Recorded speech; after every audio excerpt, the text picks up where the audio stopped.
candidates and thank them for standing up to run for office and represent us. We appreciate that.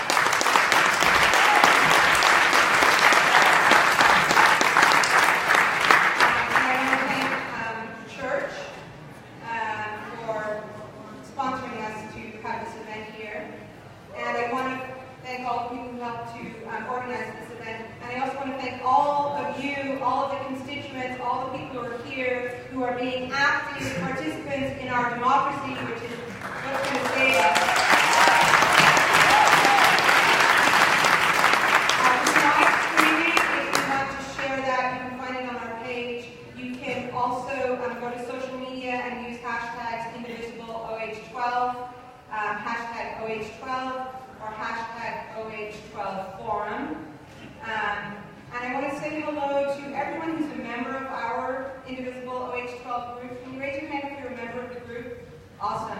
Thank you so much. And on your programs, if you are not a member, you will have, there's some information there about how to join.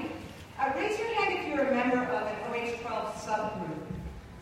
Okay, great. So it looks like we have a little more work to do there. Our subgroups are our powerhouses, our engines that are going to turn us from just a group of people who are doing political activism to groups that are really going to change the face of our democracy through helping to elect people, as individuals, getting behind candidates, helping to elect them.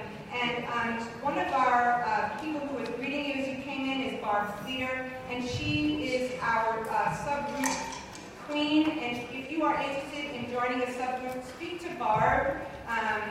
When she comes in, I'm going to have her stand out the way so you know who to ask about joining a subgroup, and she can tell you which groups are operating in your part of our far-flung district.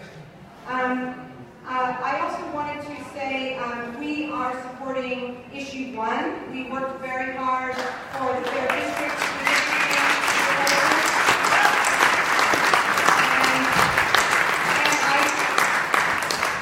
Can Ann Isaac stand up? Are you here? And she's outside. All the busy people are outside. And if you haven't signed the fair district's proposal, talk to Ann, and she will get you sorted out. If you are wanting to help us continue to collect signatures and educate people about Issue 1, talk to Ann, because we have many opportunities, including this coming week. Thursday, Friday, Saturday, Sunday, we're going to be at the Arnold. There's Ann there. She can help you sign up for things, or if you need to sign a petition, she's there. We're going to be at the Arnold with Arnold Schwarzenegger's not only permission, but encouragement to be there, educating people about Issue 1, which I just heard this evening that John Kasich is no longer supporting. Very, very, very, very shocking and surprising, so we'll cross that bridge. I'm going to be brief here. We have a long evening ahead. But so sign up petition if you haven't. Sign up to get involved. I also want to say that we, OH-12 Indivisible is part of a larger statewide group called OPAL, and we're doing a lot of stuff about voter registration, voter education, and reaching out to infrequent voters in the run-up to the primary. If you are interested in doing voter registration activities in the next month, I'm going to be leading that. Come speak to me, or if you signed up and when you signed in, I will be contacting you with some information about opportunities to do voter registration in the next few weeks.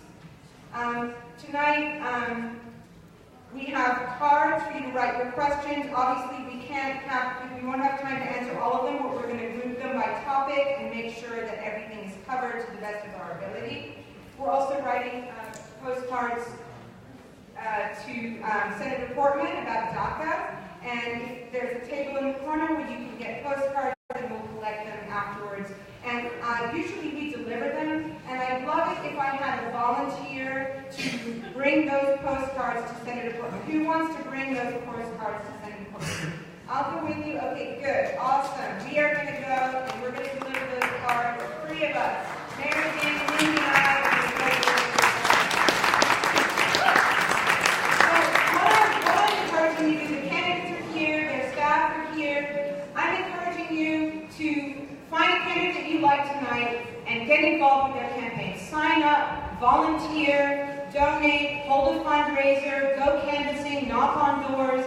get to know them, talk to your friends about them. This is an active thing. Democracy is an active thing, and it's starting here, and it's starting tonight. We're going to replace T-Berry with somebody much, much, much better.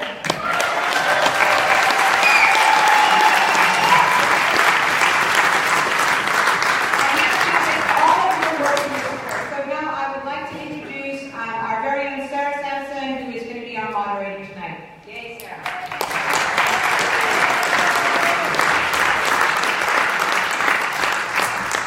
All right, so we're going to get right to it, and our rules for this evening are that we're going to give each candidate 2 minutes to introduce themselves, and then we've asked each one of them to select one question from the questionnaire that we asked them to fill out, and they all did. That's why they're sitting here in front of us. If you haven't read them, they're on our website and on our Facebook page. And we've asked them to select one of those questions to tell us more about. And those questions were crowdsourced from our members, what were the most important issues to them. So they'll get 2 minutes introduction, and then 2 minutes to tell us their answer to that question. And so they'll get 4 minutes total, starting with Ed Albertson. And we'll just walk down the table. Okay? And then after that, I have one question to stall so that all the questions that you guys have that you've written on your cards, and if you're not done, write fast, and get them to the group that is going to sort them and get them ready for us to start asking your questions. And then at the very end, before we finish, I have one last question that is super important that we will save time to ask to wrap things up. So without further ado, I will turn it over to Mr. Ed Albertson. Oh, and Karen down here is our timekeeper, so that's why she's flashing cards. Thank you very much, Sarah. I can tell this is working. Hi, I'm Ed Albertson, and I am running for the U.S. House of Representatives, the 12th Congressional District, and I would like to thank all of you this evening for a couple of things. One, for being here. 2, for being involved. And 3, I think all of us are up here tonight, but T-Berry is not because of what you did. So I'd like everybody to give themselves a round of applause for doing that.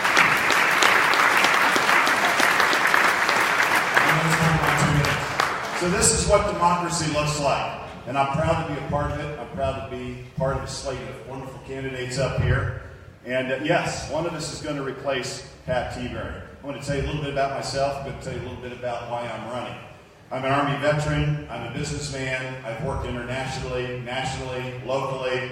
I've been in business for about 40 years. Gives you an idea of my age, maybe the color of my hair as well. I'm a parent, and I'm a proud citizen of the United States. And I'll tell you, I think we've got some real issues, real problems that have made all of us activists, at least everybody in this room. I'm concerned, as I think you are, that our governmental processes are somewhat irretrievably broken if we don't do something about that. I remember a saying some time ago that went something like, you know what, democracy is not a spectator sport. And although you're sitting there, I know none of you are spectators. We've all been involved over the last couple of years since the election in 2017 in trying to respond to big changes in our country. Changes that have come about because I think there's too much money in politics, because there's gerrymandering, which fair districts and fair elections has addressed, and I think that's corroded our governmental processes. I'm running because I can tell you that I feel like I am living proof of an American dream. I was taught in public schools. I was raised in a middle-class working family. My dad was in the Air Force for 20-some years. My mom worked for a doctor. I went to college, and I actually earned money over the summer, something you can't do anymore, so that I could go to college. In addition to that, I got a 4-year Army ROTC scholarship, which paid for my books, my tuition, and gave me the opportunity to get a top-quality education in a military college. I served in the Army from there. I went on to a number of good jobs because while I was in the Army, I also got a master's degree, compliments in the GI Bill. I'm telling you all that not to brag or create a resume for you, but that was the American dream. That made it possible that if you wanted something and you were willing to work for it, you could probably get it. Somebody asked me at one of these events just a couple of weeks ago, well, what is the American dream? I think the American dream is opportunity for those that want it. Our founders defined it as life, liberty, and whatever makes you happy. I believe that that's slipping away. I believe that's why we have the current occupant in the White House. I believe that's why there's a current segment of our population and voters that are very angry, they're very scared, they're upset. There are a lot of issues that need to be addressed. But I'm going to circle back to the whole idea of too much money and gerrymandering, because things aren't getting done at a national level in Washington. And once again, our founders set up a government so that change wouldn't come quickly, so that there were 3 co-equal branches. But right now, none of them appear to be working very, very well. I think we need to send somebody to Washington to represent the 12th district. That somebody needs to be a problem solver. They need to be able to work with other people. They need to be able to work across the aisle. They need to be able to figure out what the problems really are, listen to the people, and get those things done. I intend to be that person, and I ask for your support this May and this November. By the way, you can vote twice. I bet everybody in here knows that, but you can actually vote twice for each one of us up here, because there's a primary for the unexpired term, and there's also the general. Want me to go into my topic? No, you've taken your 4 minutes. I did. Well, thank you. I thought you were going to raise that at the 1 minute mark. Sorry. Okay, thanks. I'll cover it later. That's great. Thank you.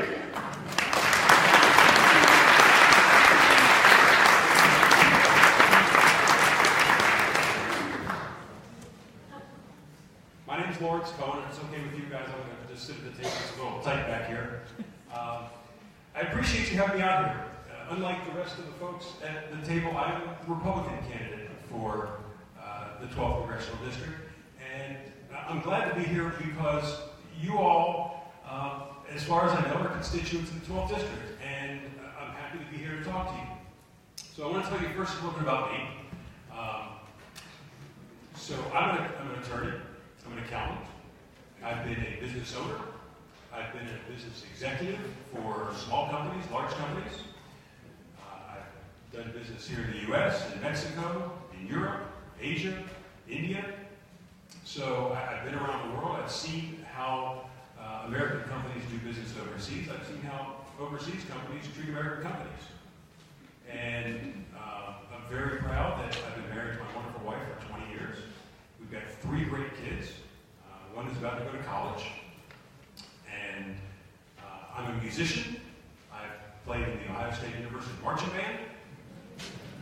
I've played in the New Albany Symphony Orchestra. And so, as you can see, I'm just a regular guy. And I think that it's time for a regular guy to be back in Washington, D.C., representing the citizens of the 12th Congressional District, because we've had enough of Washington insiders and career politicians, and I think I fit that bill. Yes. And then if you want to expand on your number 2.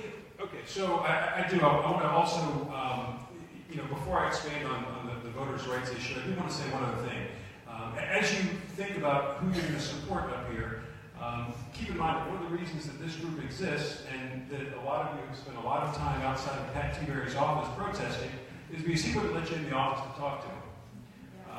There are no other Republican candidates who are here who are willing to talk to you. And so,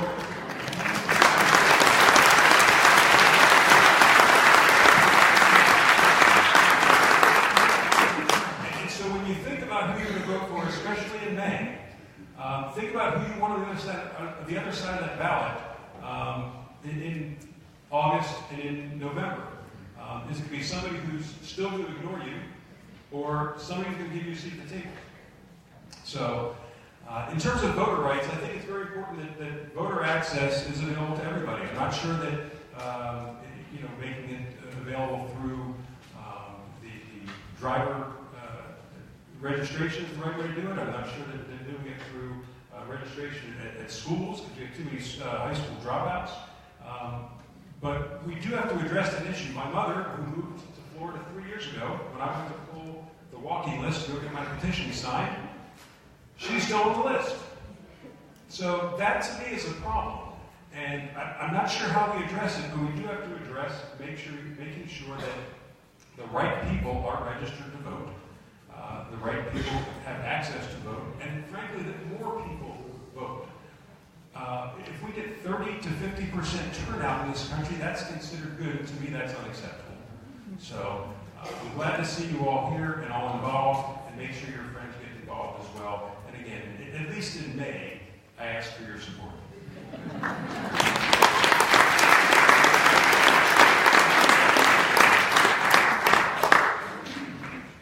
I'd like to thank everybody for coming out here. My name is Joe Manchin. I'm the Green Party candidate running for the U.S. House in the 12th Congressional District. I'm not a Democrat, I'm not a Republican, and I have not been for many, many years. I've lived in the 12th District since the late 1970s. I've been a self-employed telecommunications engineer since then. Since 1978, actually. I've been in business for myself. And I'm really tired of seeing the people of the 12th Congressional District having zero representation in Congress. That's the main reason why I'm running for Congress today. I'm totally disgusted with what's coming out of Washington with the Democrats and Republicans. My view of the Democratic Party and the Republican Party are that they are both owned by the very same multinational corporations that are running our out-of-control government today. That's why I would never run for office with the Democratic Party or the Republican Party. The Green Party is totally independent of the multinational corporations running the government today. We don't take any money at all from these corporations, unlike the Democratic Party and the Republican Party. One of the main issues I want to see happen after I'm elected is the passage of U.S. House Resolution 676, which will provide universal single-payer health care.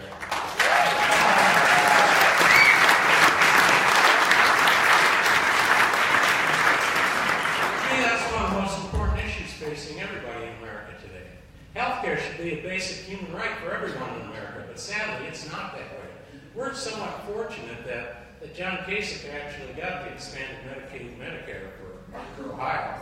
And, I have to give him credit for that. He did a pretty good job getting that done for the people of Ohio. But we need to improve upon Medicare and Medicaid. We need universal coverage for everybody in America. And that's what I want to see happen.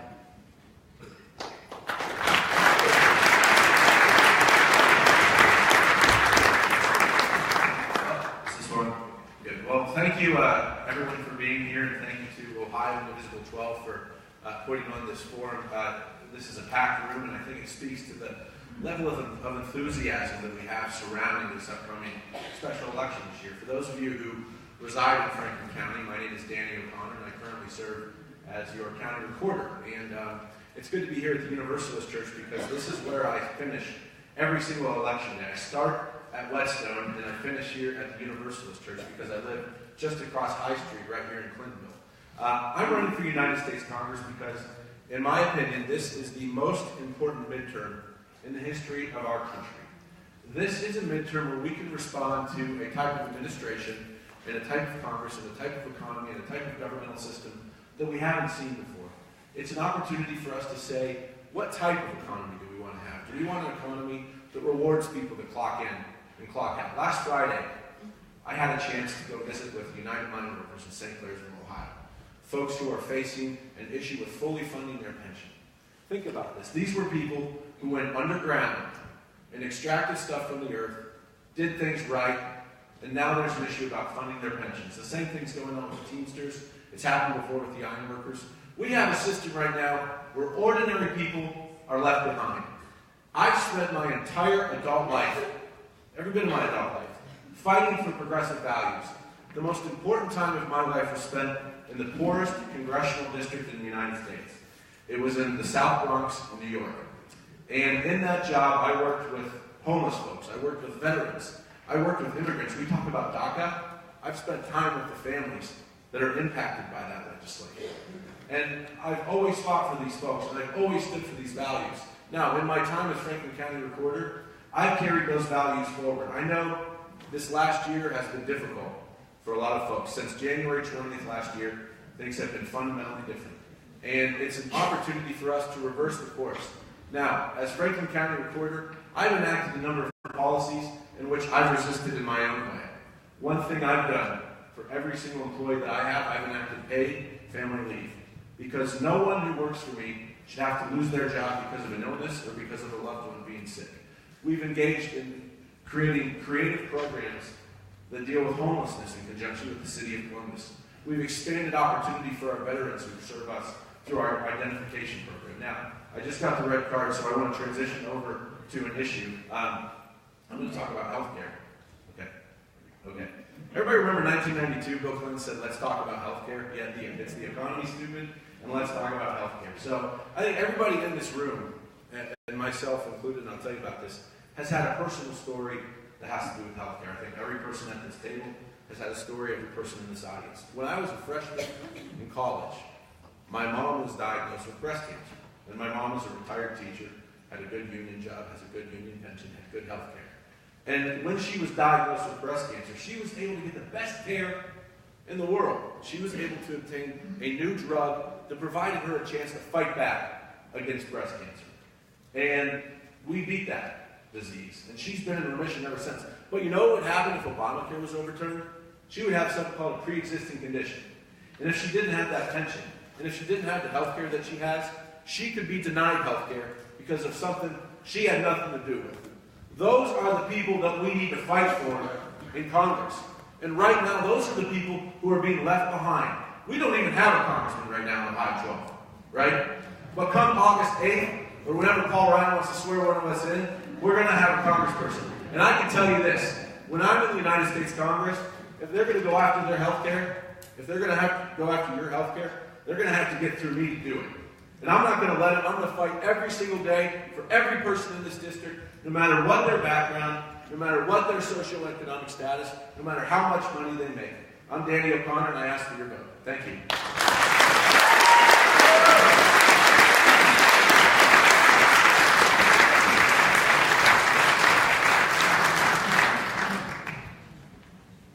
Hello.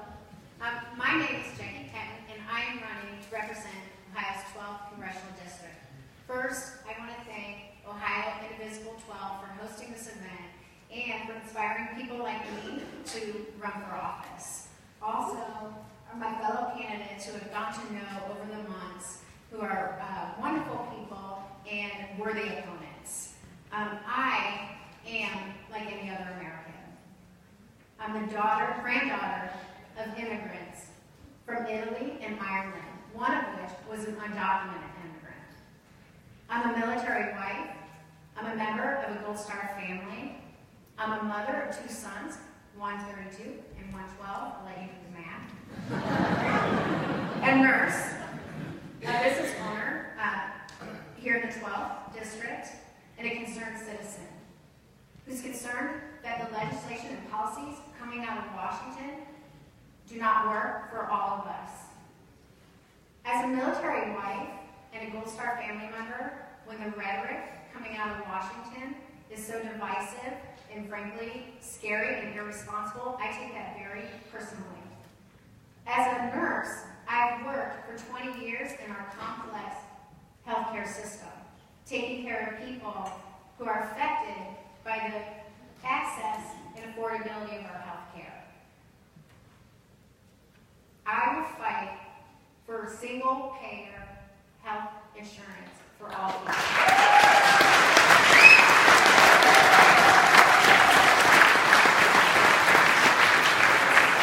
This is not only a right for people, right? Not a privilege.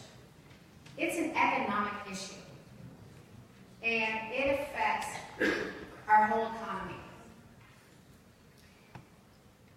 As the first 3 things that I will work on when I get to Washington are the economy and investing in human capital.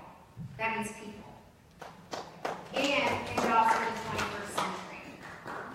Healthcare, so it's affordable and accessible for all people, including women's health care.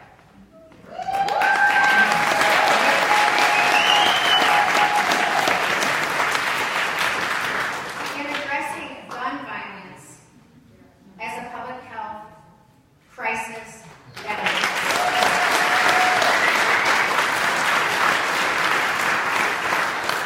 So one of the questions is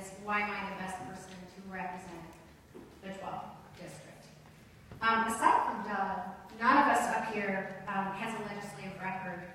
And the person who wins the primary has to be the Republican, which could very likely be Kevin Bacon.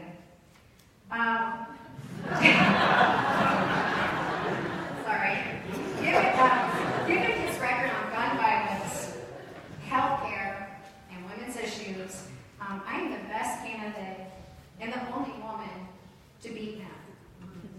I pledge that I will reach across the aisle and act with civility. That I will represent the people of the 12th District, be available to listen to their concerns and represent them and work hard for them in Washington.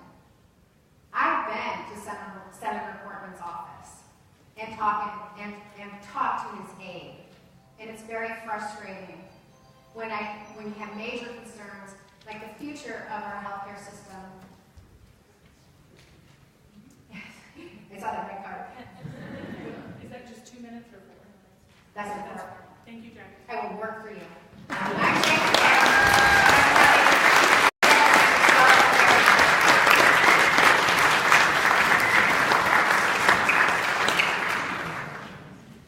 We've asked the remaining candidates to stand just at the request of the audience. So thank you. No, it's no problem. I do have a broken foot, though. So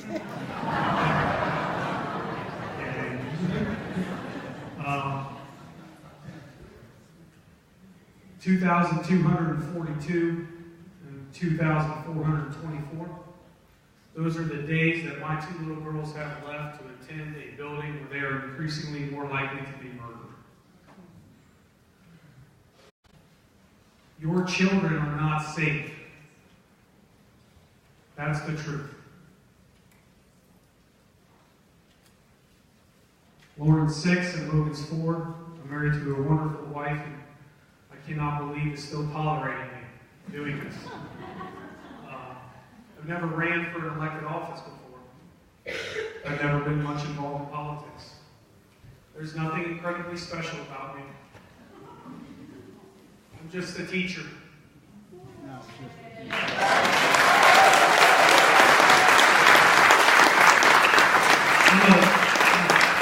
got 2 minutes.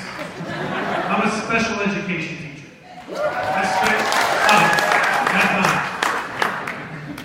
I spent the majority of my career working with emotionally disturbed children. Children that suffer from the economic abuse that our working families are constantly going through. Our parents, our working families, their children are being stolen from them. And I don't mean taken by somebody dragging them out of the house. I mean, they have to work multiple jobs. They're stressed out.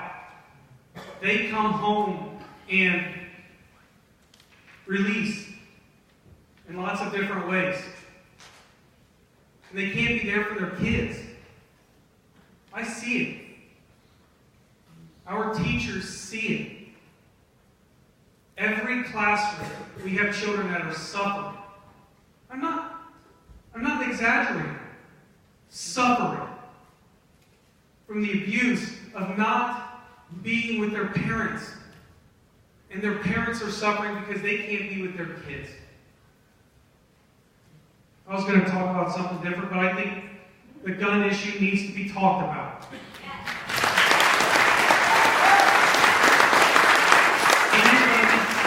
Anybody who is not willing to say that AR-15s, bump stocks, and 30-round magazines should be on the streets is not worth your vote.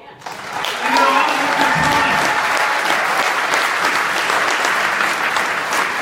Because that is an issue that I know full well.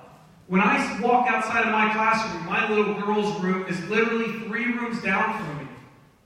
I moved from the high school to be with my little girls in the same building, 3 rooms down. And right down from there is a massive glass door. And I know that there is nothing I can do because I have my own room to help protect. Your kids your grandkids, they're in the same boat. There's nothing your teachers can do except get lucky. So it's time that we make sure that we elect representatives who are not owned by money, that are not owned by special interests, and they will support us, working people, teachers, and families. That is the issue of the day. Our politicians are compromised. They are only concerned about being reelected, and that's why we don't have universal health care. And that's why our children continue to be murdered in schools. And that's why we don't have a public education system that ensures universal preschool for everybody. Thank you.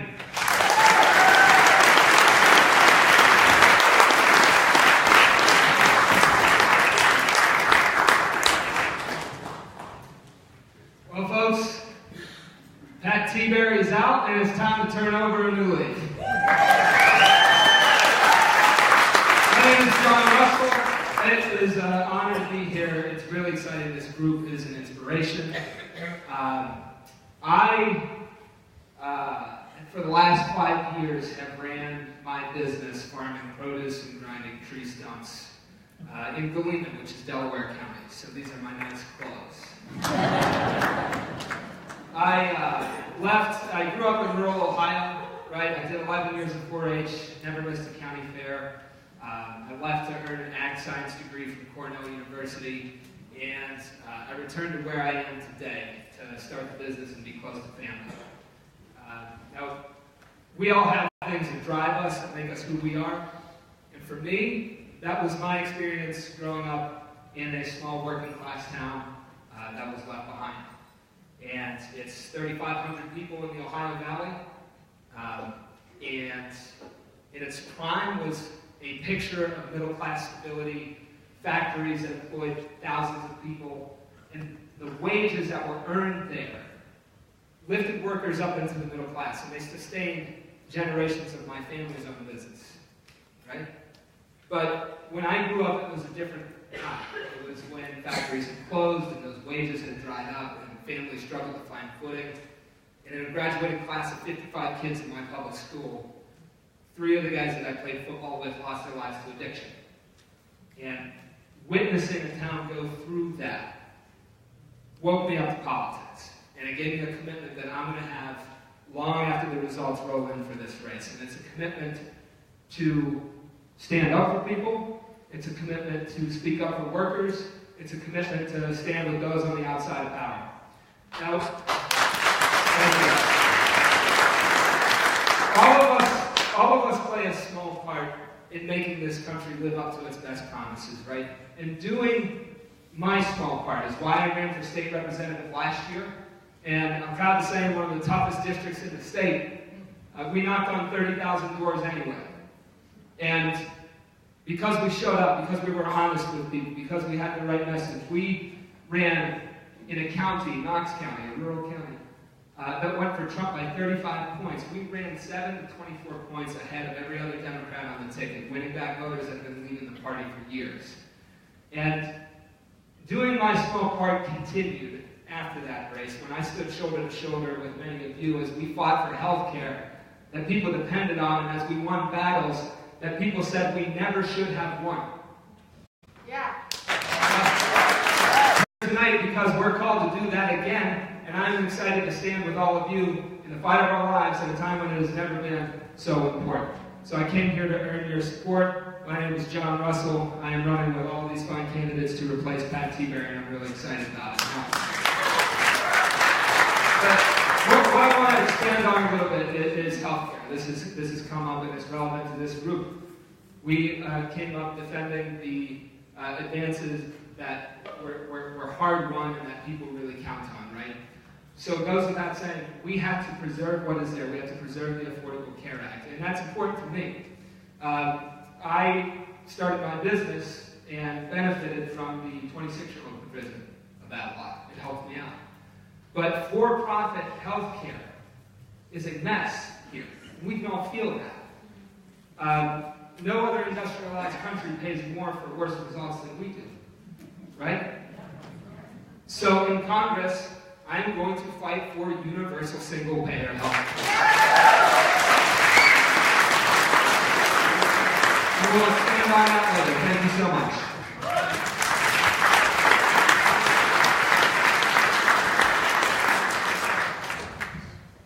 Good evening. Is that on? All right. Thank you, Indivisible. And thank you all for being here this evening. I was told to say my name loud. My name is Zach Scott, and I'm the former sheriff of Franklin County. My work experience ranges from UPS, where I was in the private sector, to healthcare, I was a respiratory therapist, eventually got into law enforcement. And I spent time in law enforcement working everything from SWAT to homicide to community relations to undercover, and eventually became the sheriff. My family history a little bit. My wife is an ICU nurse. My son and daughter are in law enforcement, and my son-in-law is in law enforcement.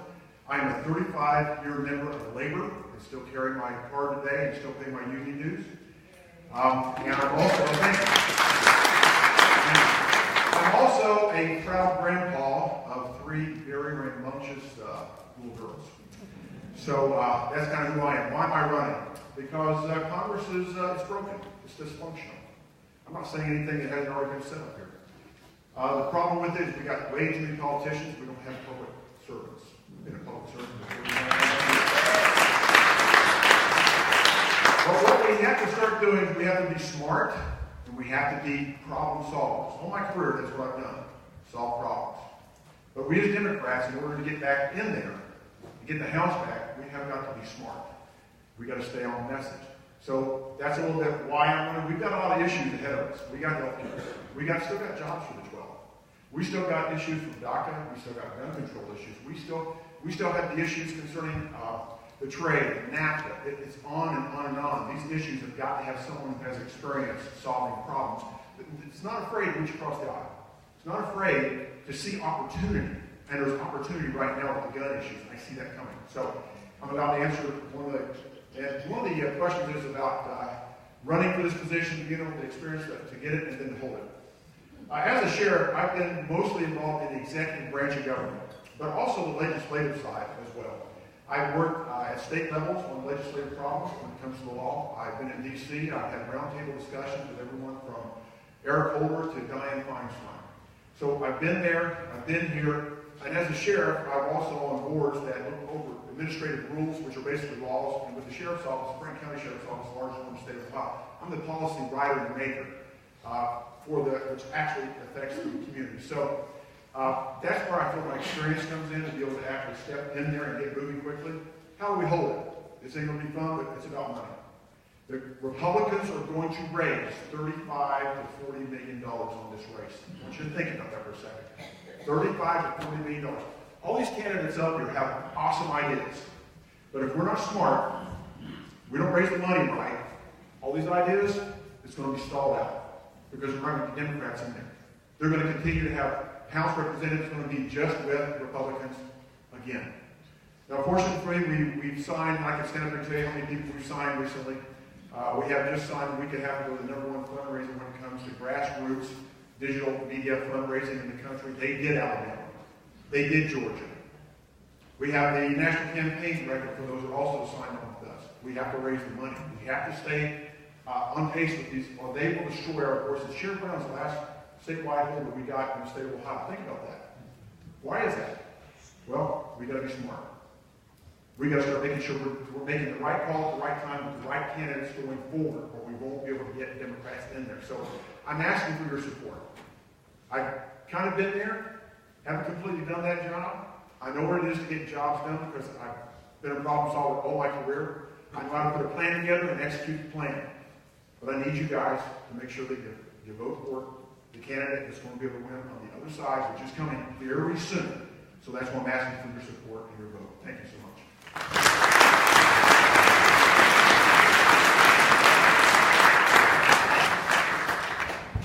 First of all, I'd like to assure you that I am standing up.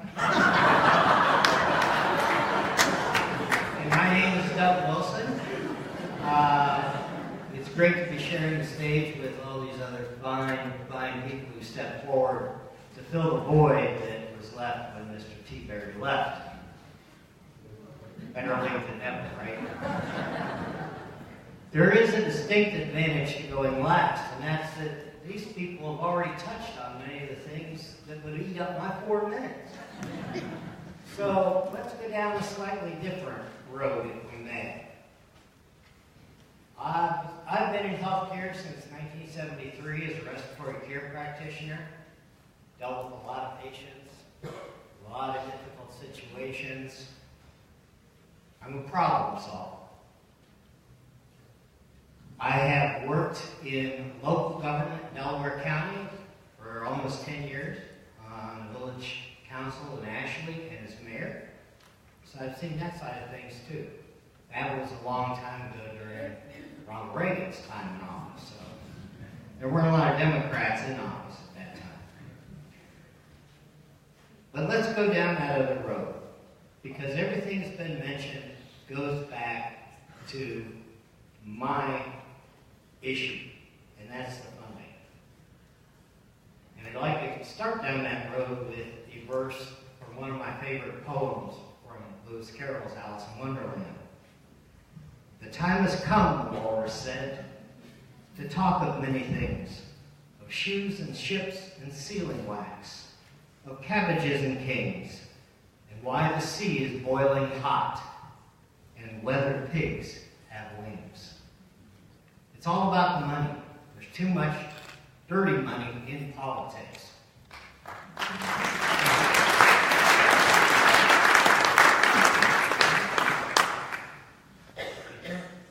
That's also another reason I'm glad I was standing, because I couldn't see you before.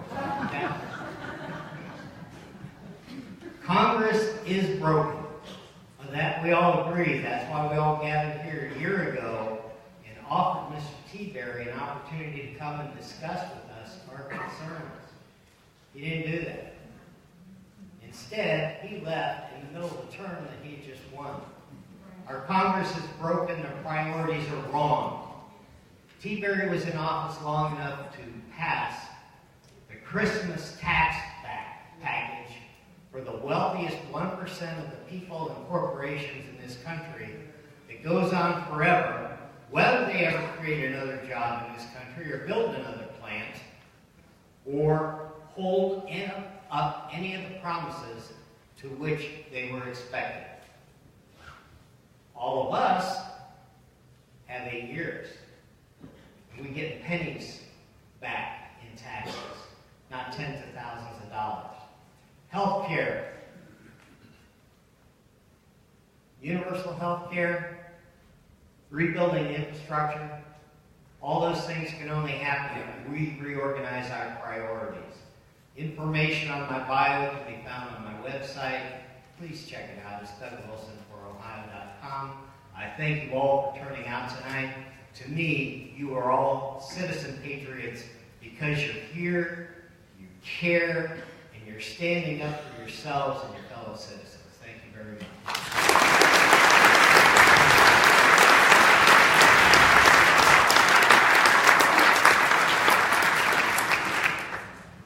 All right, so we have a lot of really good questions, and the questions are for all of you.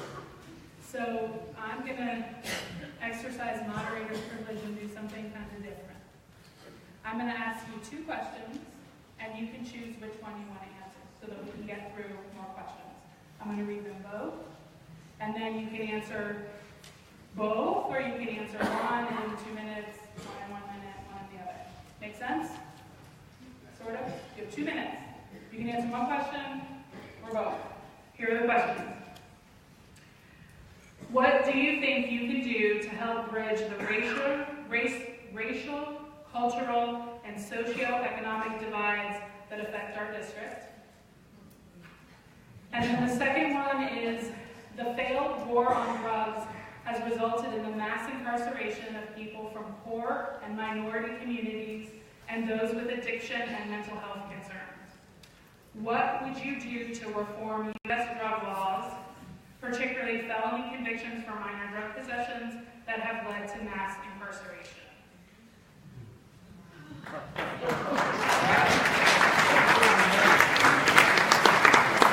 right, so we will start with Mr. Cohen. So the first question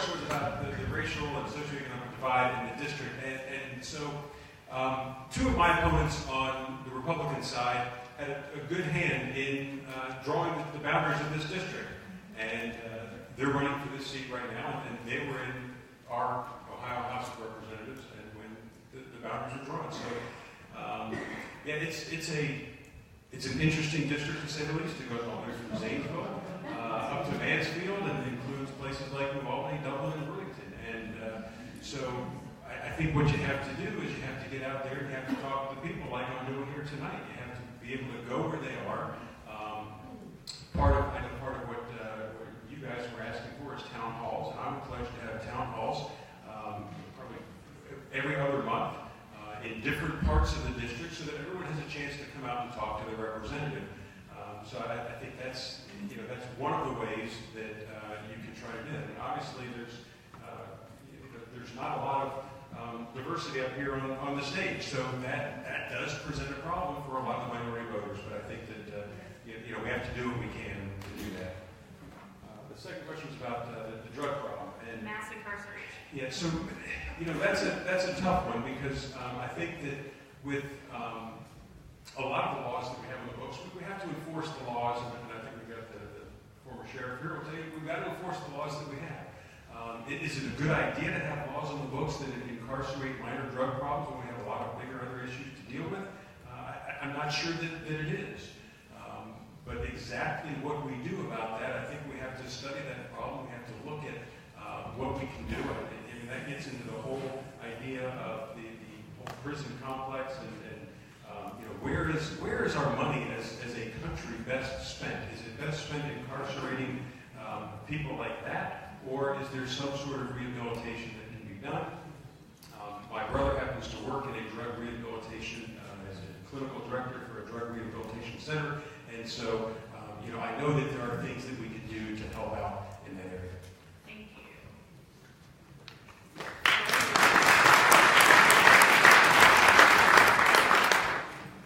Back in the 1980s, when the Green Party of the United States was formed, part of our political platform was the abolition of all of the laws regulating marijuana. Marijuana is an extremely helpful plant that grows in the wild, pretty much. It's been harvested and used usefully for many, many years in the form of hemp. Our founding fathers suggested that all farmers grow hemp for creating paper pulp. And I can see where if we had a massive expansion of the growth of hemp in this country, we could stop cutting down our trees and destroying them for paper.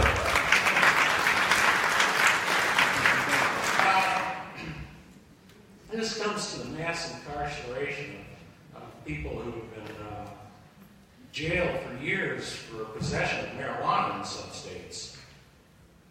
The private corporate prison industrial complex is all part of the lobbying organizations that have pushed for strict laws on marijuana to fill up their beds in the private prisons. That's another reason why we need to get rid of the laws regulating marijuana, because most of these private prisons are basically legalized slavery. What we need to do is we need to nationalize the private prison industrial complex in America and get rid of the laws regulating the use of or possession of marijuana so that we can get these people out of prison and let them lead productive lives.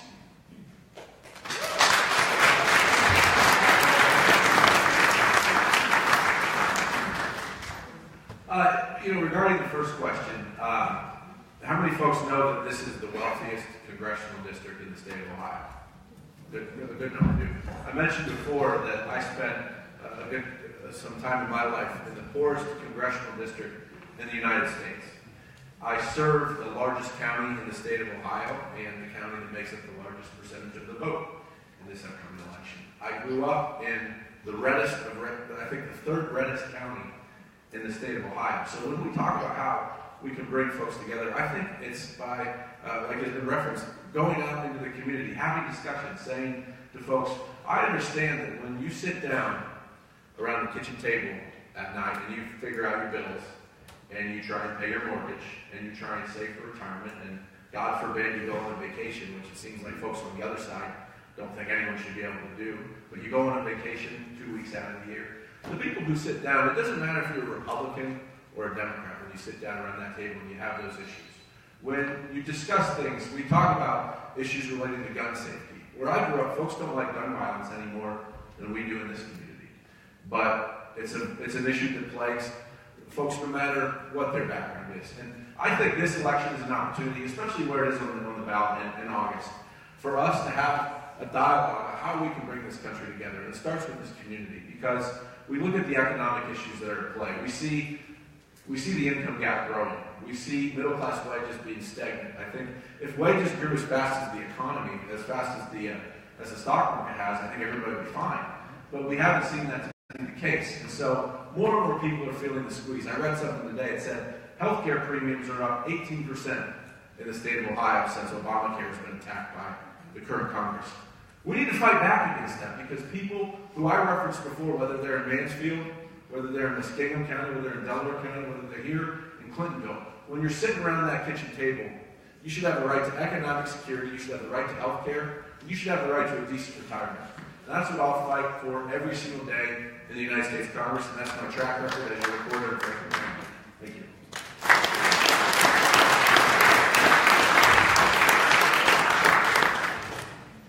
I think I started out by saying my story is an American story.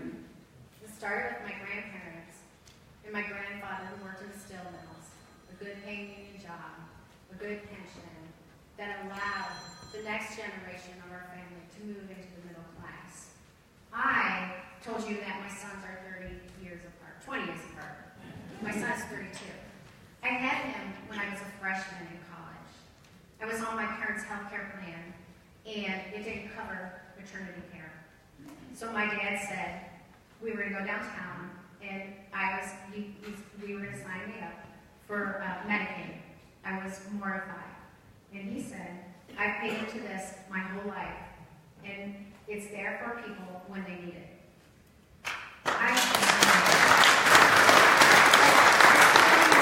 with all those folks and signed up for Medicaid. And was able to have health care for myself, good prenatal care, and for my son when he was born. I went to college on a Pell Grant. I got my bachelor's degree in nursing. I went as a single mom. I went on and earned my master's degree in workforce development and education. My son has gone on and earned his master's degree in, he has in film. All that being said, I didn't do that on my own, and I recognize that my zip code mattered, because I couldn't have done it without the support of my family and the support of those programs that helped me along the way. I work in Columbus City Schools. I work to fight for wellness and health care for the 52,000 students every day. I've worked there since 2000. I work with families who don't have food. I work with families who don't have health care. I work with families who can't have transportation to get that health care. I understand the boundaries, and I fight for those programs every day, but people can't do it without support from our government.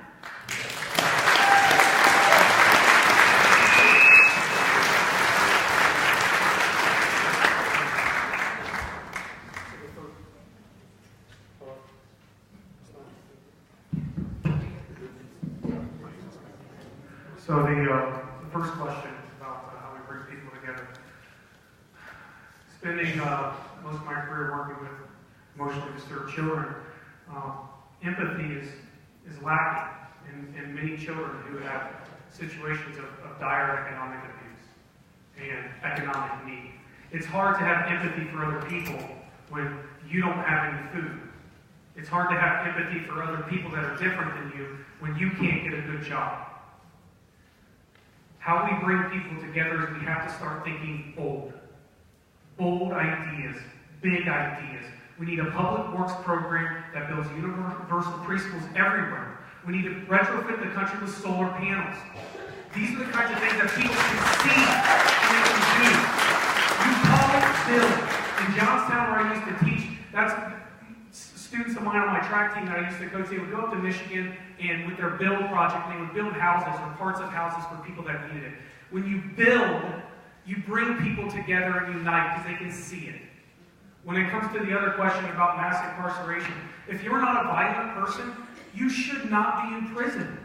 If you don't do something to hurt another person, there's got to be some sort of alternative. And what that alternative is you've got to give people that are in prison right now, not only treatment, you have to give them a skill. You cannot just put people back in the same environment without a new skill.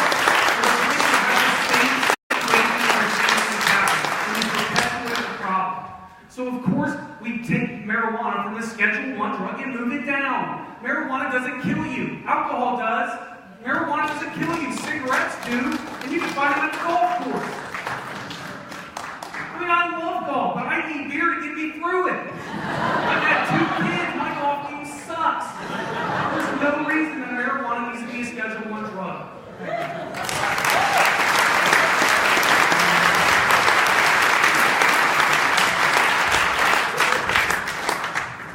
Let's address the racial divide part of this question, and I think it's important to acknowledge, as it was hit on earlier, Congress full of white males doesn't have the best track record on race, and I recognize the irony. I recognize the irony that my candidacy does nothing to change that, and this is something that we have to make up for. And it's important what we're going to spend our time doing. So I think it's important for myself, who doesn't have the lived experience of communities of color or minority communities, to go into these communities and listen and hear about the problems as they are. And it's important to continue that by surrounding myself with a diverse range of perspectives, both in this campaign and when we're hiring staff in Congress to inform me on issues that I haven't lived myself. That's missing in a lot of our representation. It needs to be addressed. As far as going out and bridging the gap in this district, it's very unique. I think this comes down to how we campaign. If it's a criticism I've had of my own party, it's that for the longest time we felt that we could write off rural counties and not go out there and listen to people there and make them part of the campaign and truly stand with working people that have experienced economic changes in the outlying counties, because this district, while it is very wealthy and very educated, those are average numbers. This is a tale of 2 cities. And while Delaware County enjoys some of the best growth in the nation, Franklin County has its good parts too. Parts of Franklin County and parts of rural counties have been left out of that. And it's important that people there see our face, that we make this a part of our campaign to go there. Thank you.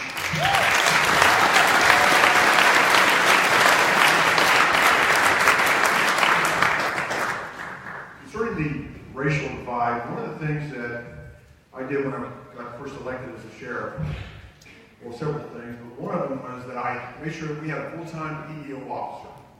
So we never had any, if we did have an issue within that office, what we would do is make sure we had an investigation immediately when it comes to hostile work environment or sexual harassment. But also in the community relations area, what we decided to do is I hired in our full first-time African-American liaison. It never happened before.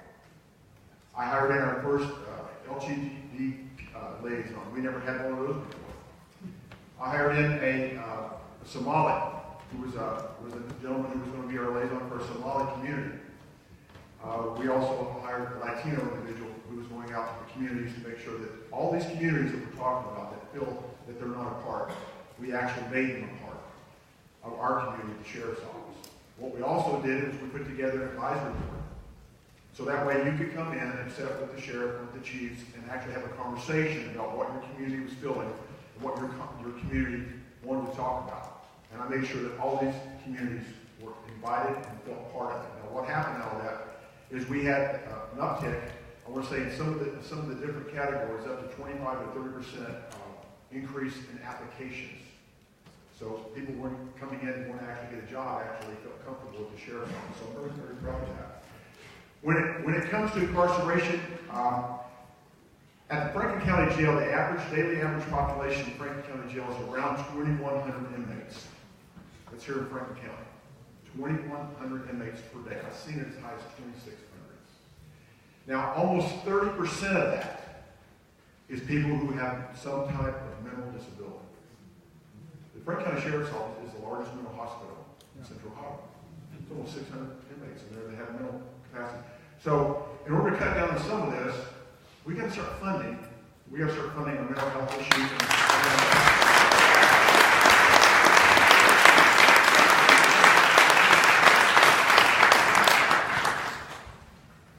I was raised by my maternal grandparents from the age of 4. My grandfather was the principal of the school system, Boys Industrial School, Boys Juvenile Reformatory outside Lancaster, Ohio. One thing he instilled in all of us at a very early age was the inherent worth and dignity of every single person.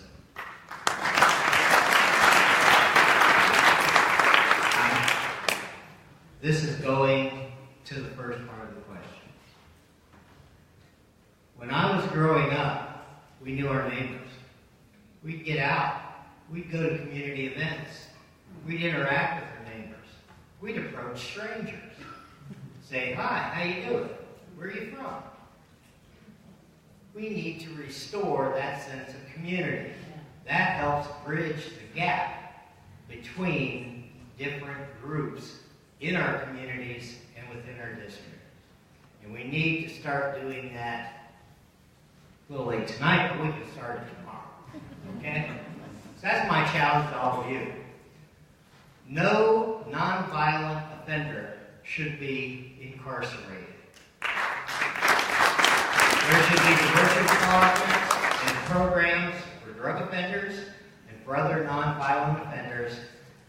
But that goes back to getting our priorities and our financial house in order. Because only if we do that can we pay for mental health care, for universal health care for all, for diversion programs, and all the other things that we as a nation need and deserve. I'm almost certain that when Abraham Lincoln, a Republican, said that a government of the people, by the people, and for the people, I don't think he was thinking of the Penn Central Railroad, and he certainly couldn't see down the line to think of IBM, ExxonMobil, and all the big money concerns today. Thank you.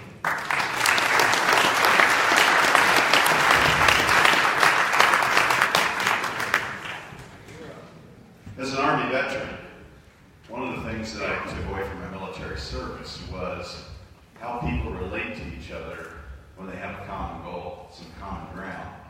And I related to that from my public school experiences as well. In public school, I learned to get along with people that were different, that might think differently than I did. And those experiences reinforced an idea in me that we got to stop dividing ourselves. We got to start looking for ways to work together and to talk together, to have dialogues. I know that sounds kind of pie in the sky and something that we all talk about and dream of, but there's ways to do that. There are ways to find common ground. I recently worked with a group in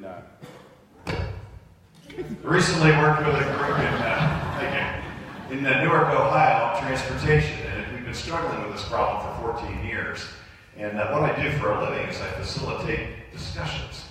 And what I found was, and we've mentioned this, several of us, that the model for problem solving helps people get off their chest and think about the things that work and don't work and what options they have. So I really think there are ways, and they've been addressed throughout the whole group here, getting people to just talk. I'm very encouraged that this is happening everywhere. People are getting together like we are tonight. Regarding the mass incarceration, I think that privatized prisons are just a really bad idea.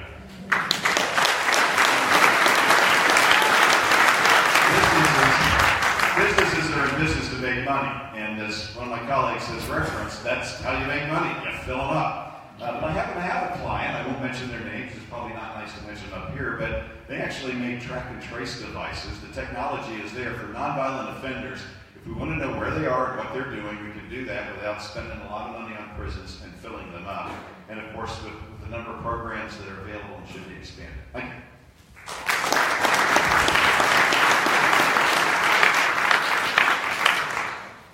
So it should surprise no one that we have quite a few questions that have to do with gun violence.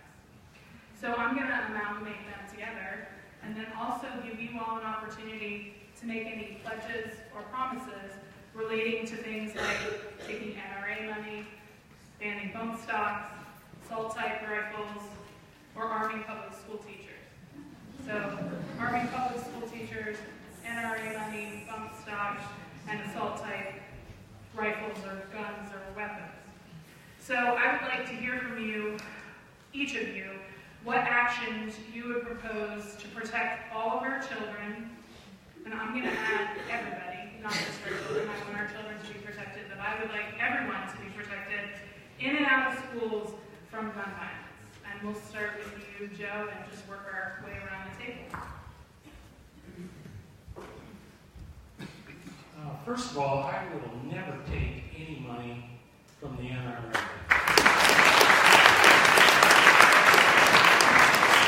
My view of the NRA is that it is a lobbying organization that works for the corporations that manufacture the weapons of war. AR-15s, automatic weapons, bump stocks have no place on the streets of America.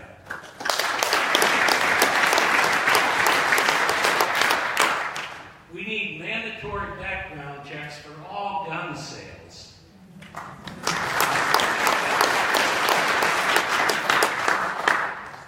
Private sales that take place need background checks.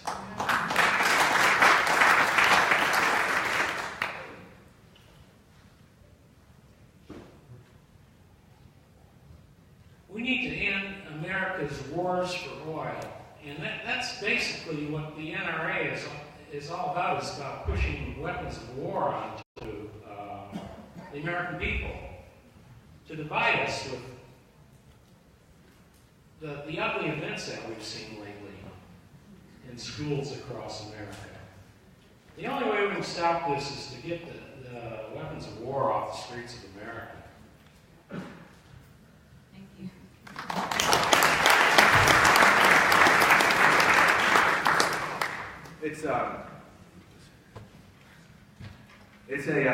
It's a terrible thing when the carnage that we've seen and that we just saw in Florida visits every facet of American life.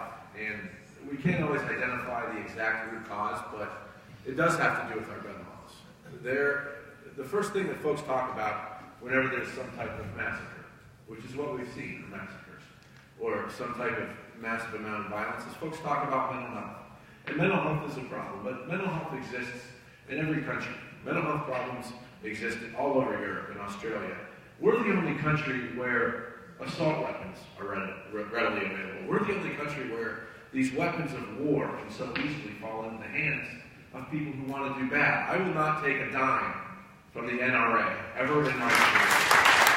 And one thing that I think happens a lot of times in the gun debate is we stand up here and we say, oh, I own X number of guns. I'm from rural Ohio. I mean, I grew up in rural Ohio. I know the culture of gun ownership and hunting, and it's something that I respect. But I remember when I was 13 years old and Columbine happened. And that was the first one.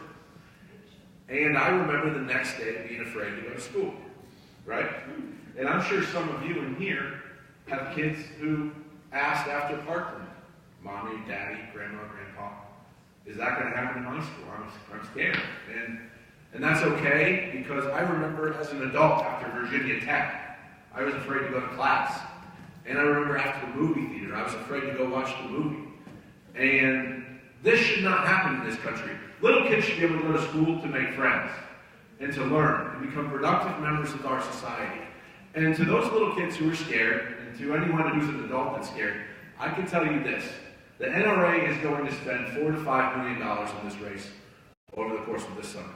There's nothing we can do, no matter how many guns any of us own or where we grew up, that's going to stop that from happening. But what we can do is when we're in office, when I'm sworn in by Paul Ryan, whenever in August, you can tell the family members of yours that are scared that they will have a congressman who will stand out for them, who will fight back against the NRA with pride, and will do it every single day in Washington. Thank you.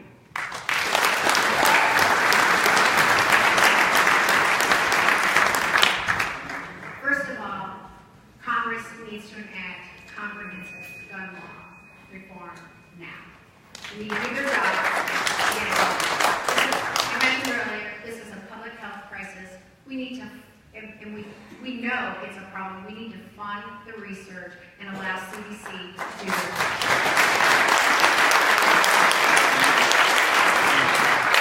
I work in a school, and I am train teachers to be part of our medical crisis response team.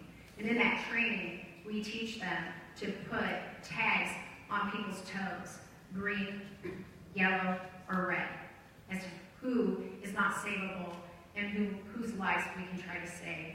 We practice this in schools, we prepare for it, and it needs to be comprehensive across the country. So we need to support schools in this training, because we know when teachers are trained and staff are trained, that they save lives. California is a good example of that. When the recent shooting happened and teachers had just practiced the day before and no lives were lost. I will never take NRA money. I support the ban of assault rifles, bump stocks, and anything else.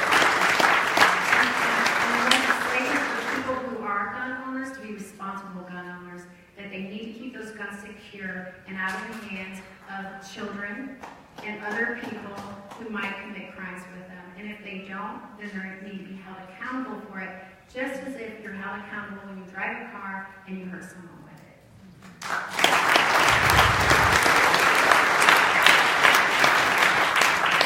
I don't know if this is legal to do, but I think I would take the NRA's money and then post a video online and burning it. I don't know what the FEC would say about that. But I think that's a good idea. I don't think arming teachers with guns is anything other than one of the stupidest ideas I've ever heard of.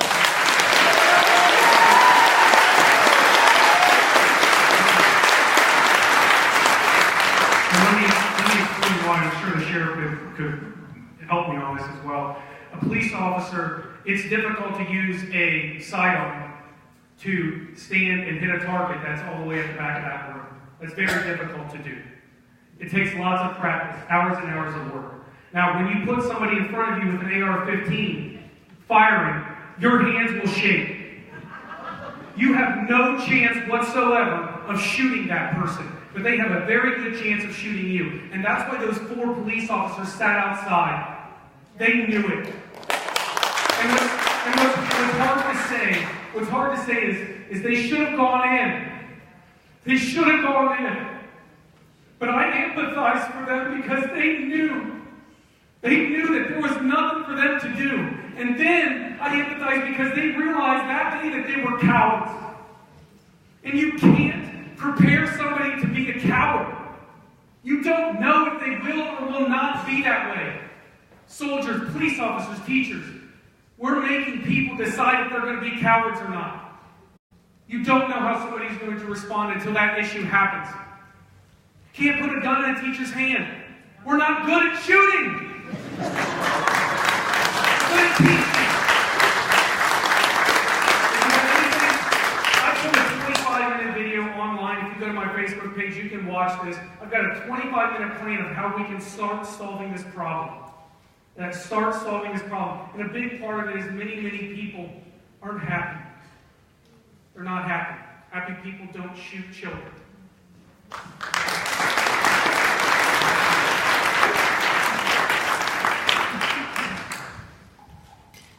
This is, obviously a tragedy that ends up in the news way too often.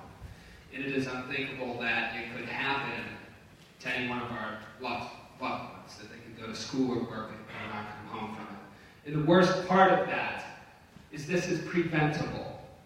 We have to have the courage to stand up and do the things that are going to prevent it. So I will not take $1 from the NRA. I welcome and encourage them to get their money to people who have the election. So we'll stand up to them. Now, yes, I did grow up in rural Ohio. I myself own guns because raccoons are a problem with chickens and guns are useful for controlling raccoons. I'll just leave it at that. But here's the deal. This is a country where you have the right to own guns. That doesn't come at the expense of our right to stay safe and alive in schools, movie theaters, there's rights and responsibilities and there's not in position to implement reasonable gun reform. So here's what I would do. Universal background checks have closed the gun show loophole. 40% of all sales run through that loophole. Barring sales to people with violence in their background. We know that domestic violence is a red flag. Implementing things that encourage safe ownership, like lost and stolen penalties for guns. So owners are incentivized to keep them under lock and key and report them missing within 30 days to the local police so we dry out the black market. Lastly, banning the private ownership of assault weapons. And let me caveat this because this is important for Democrats to do. We need to tie our reforms to firepower and lethality, not the style of weapon. That has gotten us into loopholes in the past. It's something we need to take into consideration when we have all this momentum right now as we implement gun reform.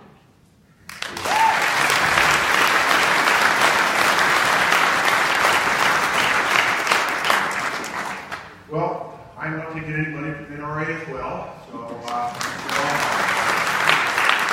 got some really good ideas up here. I enjoy listening to every one of them. I think one stocks are definitely on. We talked about background checks. They do background checks now. They supposedly check the mail, but no one funds it. Did you guys know that? No one funds that stuff. They say, oh, we're going to do this, and this stuff starts falling through the cracks. When people don't do their jobs, people die. Now, I've been a victim of gun violence. I've been shot once during a SWAT raid back in 1994. My son and my daughter, my son-in-law, strap a gun on every night when they go to work. They're going to face people out on the street with guns. I am fully aware of the dangers when it comes to guns, being the sheriff. So dealing with these is going to take some comprehensive, good strategies and smart Democrats.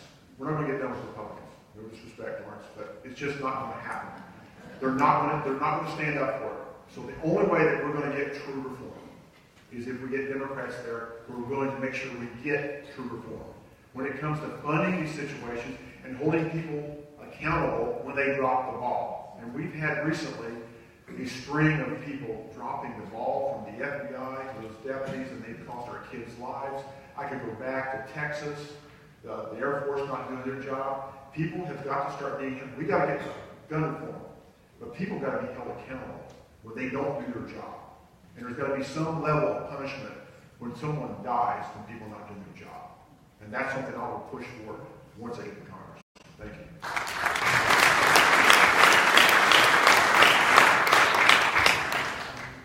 We're all preaching to the choir here.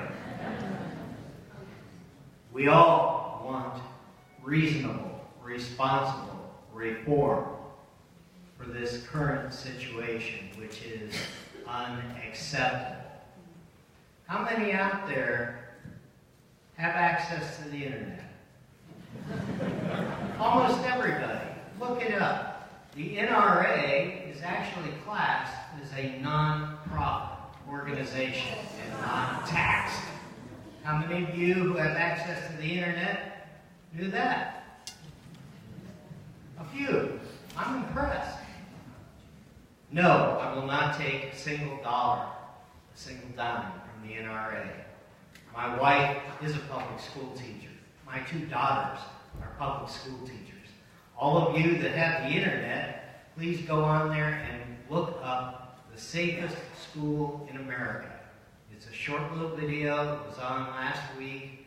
It's a school in Indiana where something as simple as having someone go down the hall and look through the glass windows in all the doors into those rooms and seeing where the safe zone in that room is and putting a strip of red tape down on the floor where someone walking by can't see anyone behind that red stripe can save lives. Something that simple. But look up that video on the safest school in America. We need to eliminate multi-magazine, multi-round magazines. If you are such a poor shot that you need 30 bullets to bring down your dinner, you're going to starve. And you should. I'm a gun owner. My dad was a marksmanship instructor for Fairfield County. My brother is in law enforcement, just retired. Thank you.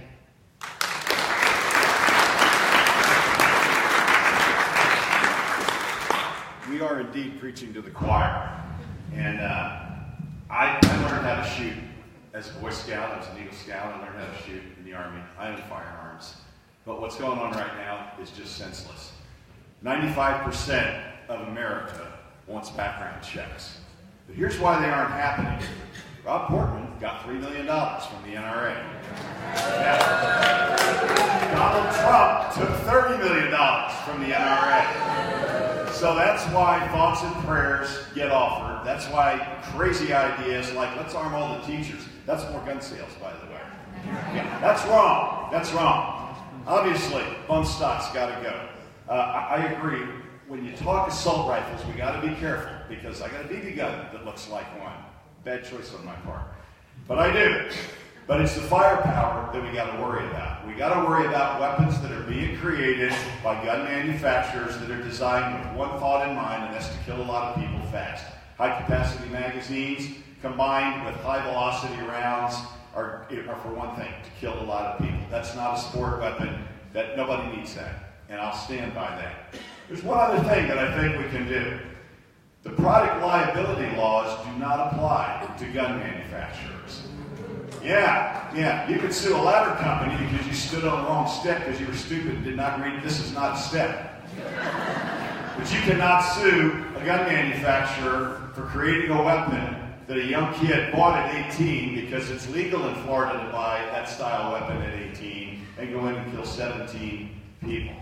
And if we remove that, I think you're suddenly going to find that they're not going to be creating those weapons. We got to get to the root of this. It's a mindset here and it's a sickness here that we've got to address. And one of the ways is stop protecting the industry that's killing all of us. We can do that. We can pass those laws, remove that protection. In addition to the other things my colleagues mentioned up here, we can make America safe for ourselves and our children.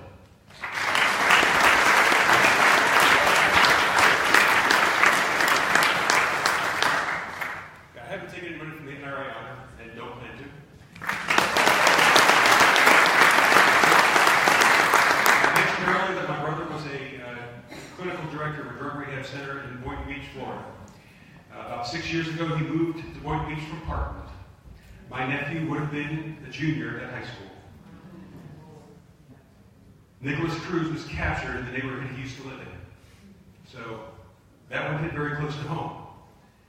We have a gun violence problem. I'm not sure we have a gun ownership problem. The first thing I would do when I get to Congress is propose that we repeal the Dickey Amendment.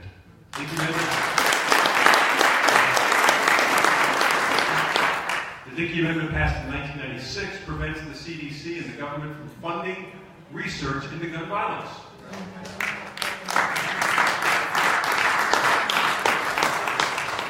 We do have problems. We have people who have anger issues. We have people who have mental issues. We have people who have grown up in single-parent households, or worse yet, where both parents are working and there's no supervision at home. We have violent video games that kids are playing these days. We don't know what the problem is because we haven't studied it.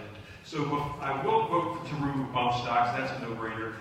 But before I would vote to remove any other guns from circulation, I would want to see a study, and I would have that study funded by the government. Thank you.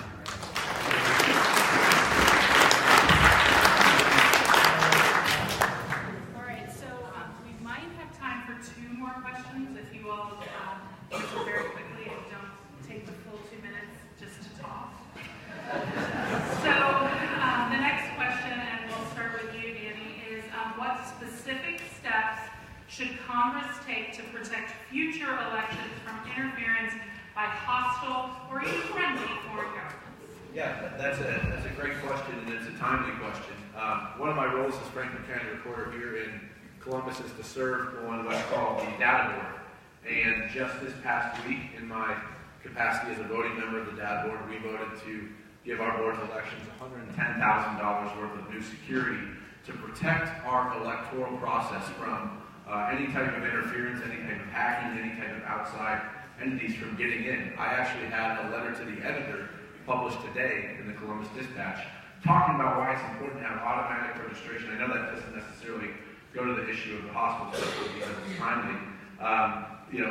It's important for us to both safeguard and expand the right to vote, because it's the most fundamental right that we have. And when you think about the history of this country and how far we've come, because at the beginning it was just white male property owners, and then it was just white males, and then it was just white men and women, and then the vote began to grow. And we look at what happened in the 60s. We look at what happened even when President Obama was president. The Supreme Court overturned a section of the Voting Rights Amendment that was passed in 1965 and said, oh, we don't need the Voting Rights Amendment anymore. We've solved all the problems with race. That's not true. We need those protections in place. When I'm in Congress, I'll fight to make sure that our states, our municipalities, have the type of assistance, have the type of support that they need from the top level to ensure that our elections are protected. We know what happened this last time with the Russians. That's pretty damn clear right now, right? Despite what the president might tweet. It's up to Congress to safeguard that in the future. But I wanted to talk a little bit about what I've been able to do at the local level for folks here. It's not something that a lot of people know about. I encourage any members of the press to attend these extremely exciting data board meetings where we talk about this stuff. But if you love policy, and honest to God, I love policy, you'd enjoy it because you realize how important this stuff is, and I think that it's important that we continue that.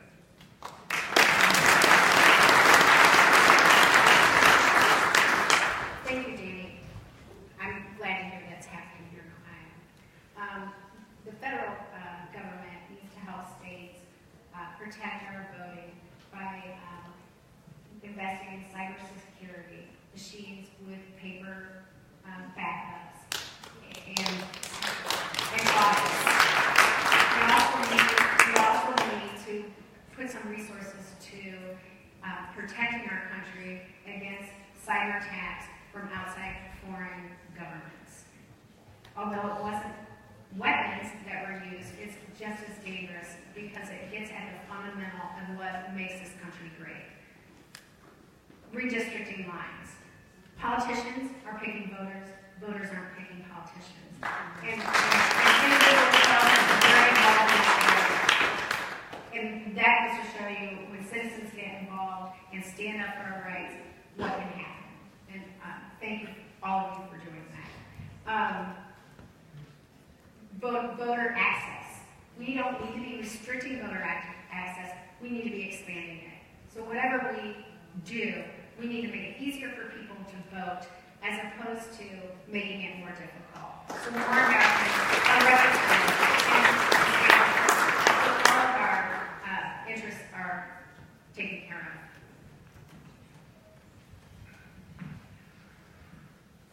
Well, I think a big reason they felt they could do it. They looked and they saw a divided country and they said, let's try. And they did. They influenced it. I think the scarier thing is it was that close to begin with. That's kind of where as Democrats, we missed. When Trump got elected, I didn't blame anybody else. I tried to figure out what the hell happened. What did I miss? What did I miss?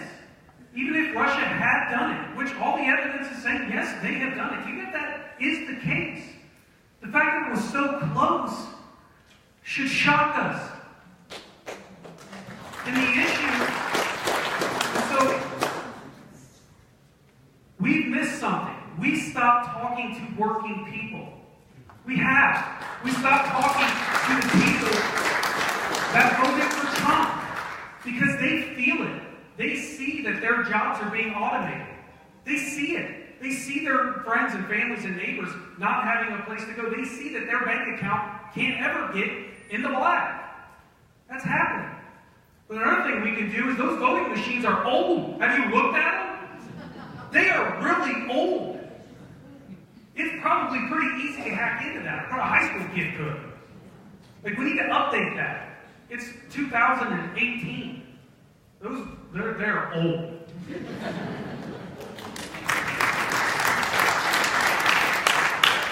So yeah, it goes without. We need to ensure the integrity of our elections. So what can we do?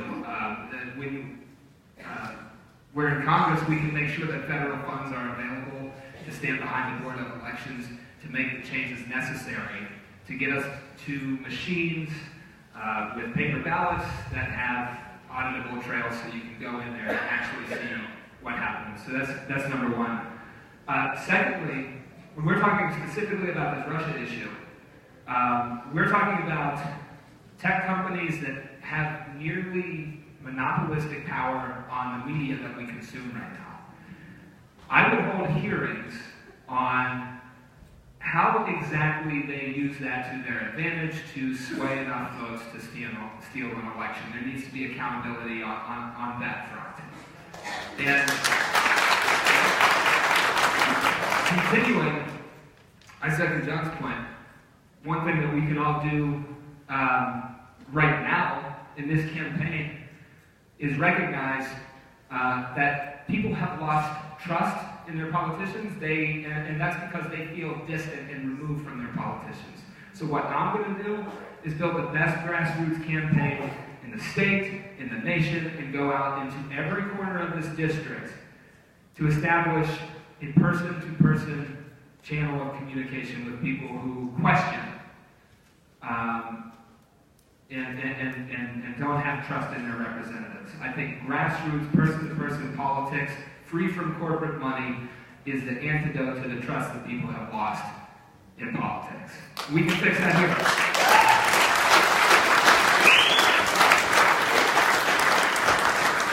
We're going to continue with the Voting Rights Act and make sure that that's properly enforced. We have to make sure that when it comes to the voting, we've got to make sure that people have access. You got to work with the Secretary of State from each one of the states. Now, the states have the most control over how the voting is conducted. But I think it would be good for us to get involved and make sure they have access to cyber experts. I'm not a cyber expert. I have worked with companies that do cyber security. A few months ago back in North Carolina, I worked with a consulting group. And a lot of times it's just behavioral issues that will help fix cyber issues. And if we can work with the Secretary of State to have access to people who can come in and make sure that they're actually doing behaviors that prevent cyber hacks, that's the first thing we have to make sure we do in Congress to help our states. When it comes to Facebook and these social medias, we have to make sure that we're working in the public and private partnerships with them.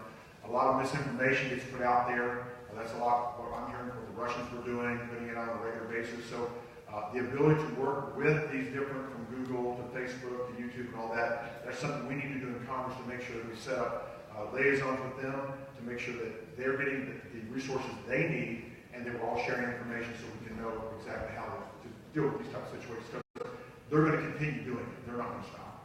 Thank you.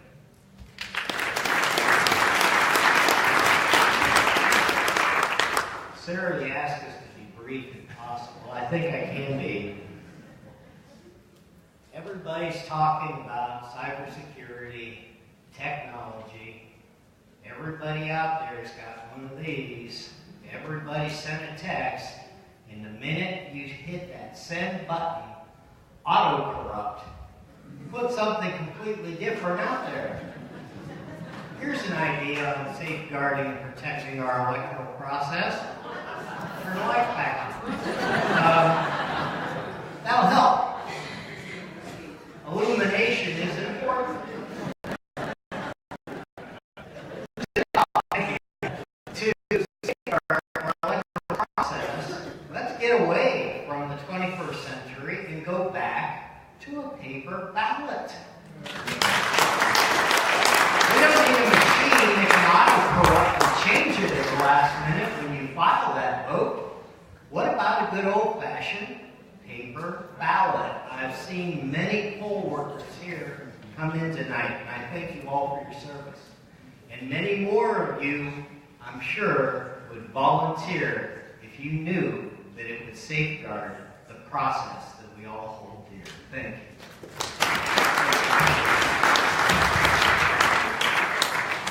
I think voting rights are the most sacred rights that we all have as citizens. I think voting rights are civil rights, and I think it protects our democracy from what's going on right now. I believe that there should be a national set of standards. They should apply across the 50 states, and we should monitor those, just like we send monitors to other countries when we suspect that they're not fulfilling their democratic duties. And I just want to say, in my short history in life, I can remember an election that was questionable because of hanging chads. And I can remember now an election last time that was quite questionable because somebody was meddling with the way in which we were influenced and possibly the way in which we voted. And there was one party in charge both times, the same ones.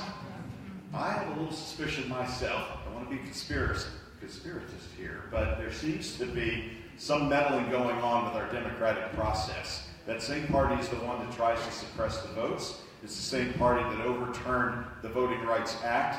And I think that we need to take back the House and let the Democrats give voting rights back to the people.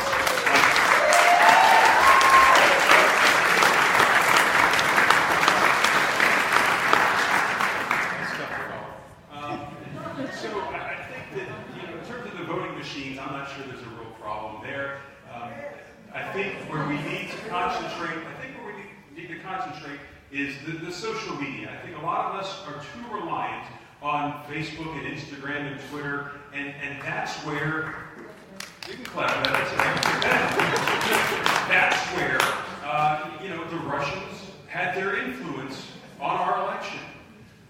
And so, if we would go out there and be educated without relying on websites that we know nothing about, and get the real facts about the candidates and the issues that are out there, I think that would, having a more informed electorate would really help us to have better elections.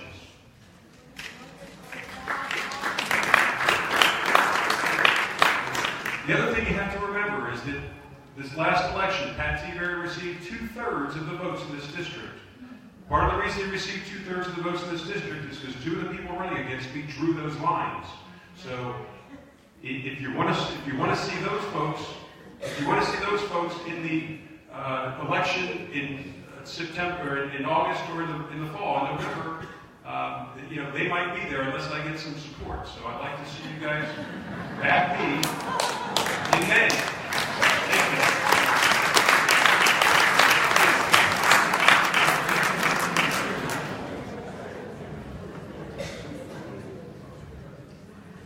In my view, the greatest threat to our electoral process are the electronic scamming machines that the Democratic Party and the Republican Party has forced us to use.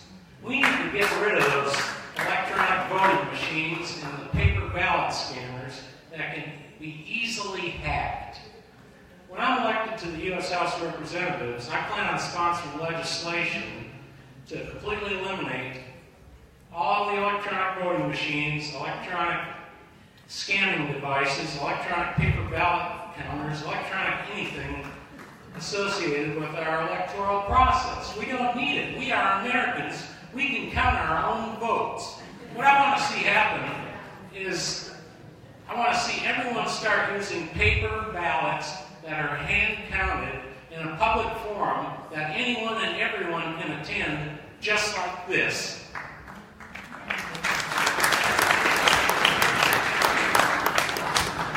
So we're down to our last question, and we have 18 minutes left. So we want to respect everybody's time. So I'm going to ask a question that's kind of a two-parter. You guys can pick what you want to answer. And Karen's going to give you like about a minute, 30, 45 seconds, but don't take the whole time if you don't need it. So the national spotlight is on this race. You all alluded to that. So what do you want to tell the country about the 12th district? And finally, if there are any pledges that you want to make about access, town halls, anything like that, now would be the perfect time to do that as well. And Jackie, I think you're starting with you. So, the national light is on the 12th district, and we are being portrayed as a bellwether district. And what I would like to see is that for the first time in many years, that we elect a Democratic woman to represent us in the 12th congressional district. First one ever. Because we're going to represent in Congress, and we do a really good job reaching across the aisle and working for our families and our communities and the people of America.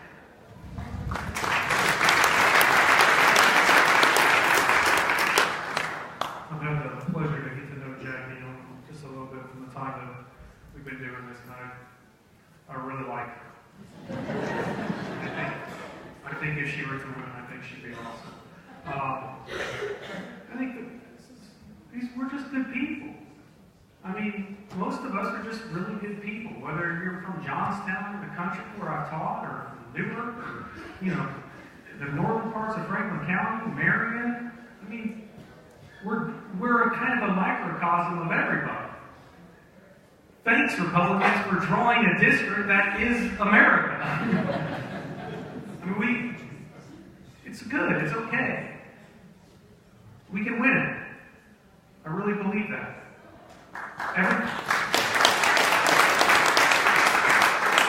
Otherwise, I wouldn't have been standing up here for, since I've been doing this since July, 8 months, talking to people. I feel like I'm the best candidate, or I wouldn't be out here doing it. Everything I do, I post online. I know this is posted online, but I post all my speeches and question and answer sessions online for everybody to see. I don't hide. I put it all out there. I think a big part of the problem is we have politicians, career politicians, who want to try and get elected. I want to save my kids. It's different. This is different for me. I'm not up here trying to get elected. I'm trying to save my children. That's the kind of politicians we need.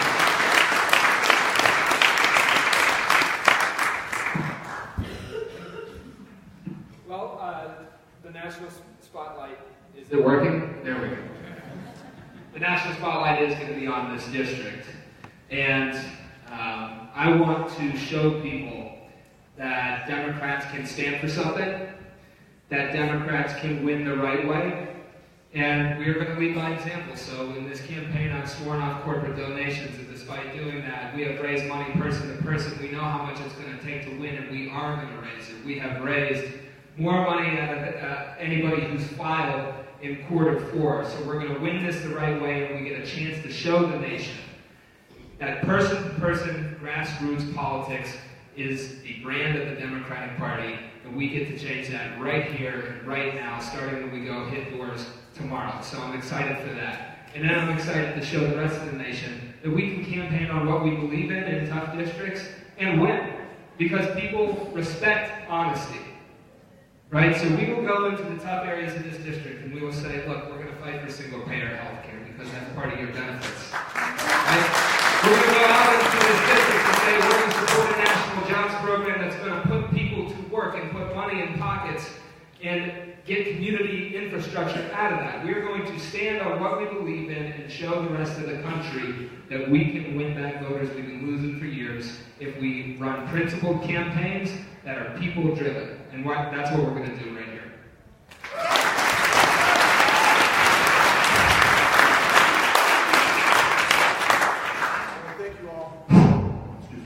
Thank you all, sorry.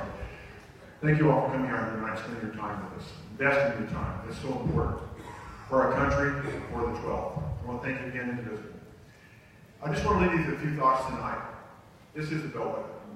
This is going to be the bellwether. It's going to be watched just like Alabama. It's going to be watched just like Georgia. So you guys, unfortunately, have a tough job. Okay? You have great candidates up here. And each one of us think that we can do the job.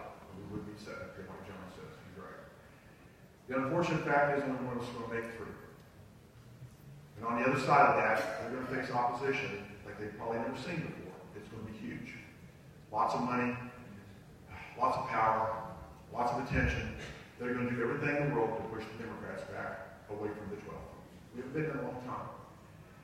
I feel obviously that I have the team, the people that can actually go against the Republicans that are going to bring all this money to the table. So I'm asking for your vote, obviously. But I'm asking tonight that you lead. Because I've got to know several people up here. You cannot not love this guy.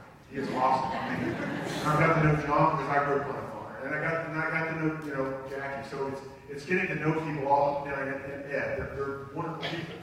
But I ask you to make sure you think who can win against the Republicans. Once the primary is over, who's got the experience and who's got the ability to actually stand up against them and take the fight to them. So that's what you got to be smart Democrats. And that's what I'm asking you to do. Thank you so much for being here. Thank you.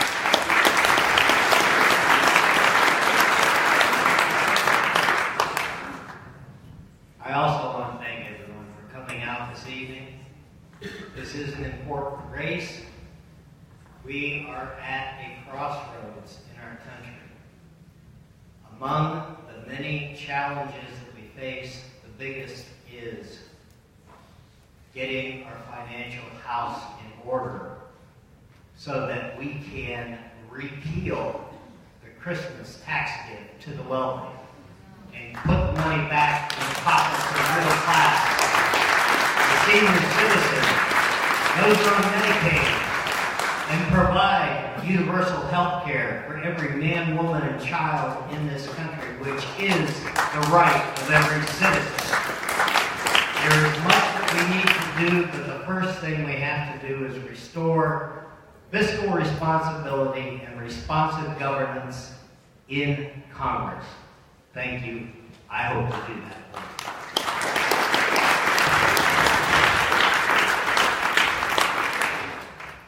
I would like to say that I think the main thing is to keep the main thing the main thing. And although that sounds kind of funny, the main thing is we need to take this seat back. It's been empty for 17 years.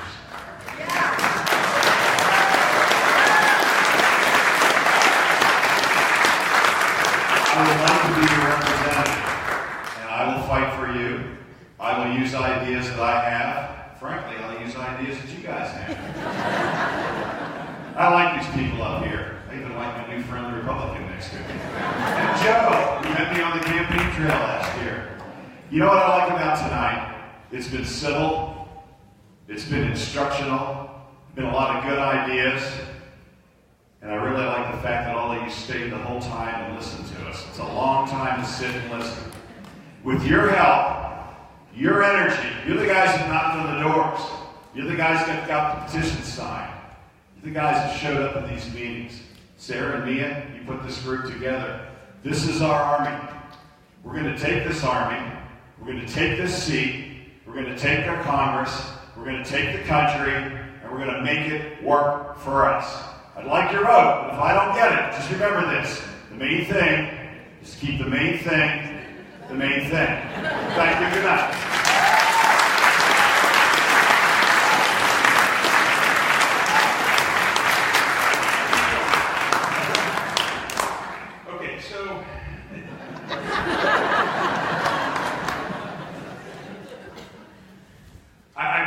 appreciate the opportunity to come out here and speak with you tonight.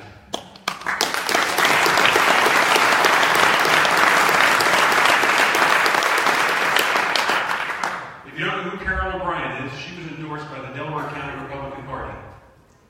If you don't know who Kevin Bacon is, he was endorsed by the Franklin County Republican Party.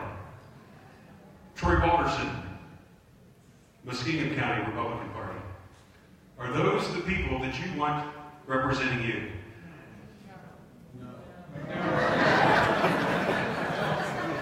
This is an uphill battle for the Democrats. It really is, I'm sorry to say. I would like to be the person, the Republican, that takes this seat and that is able to walk across the aisle and recognize that everyone in this district should have a voice.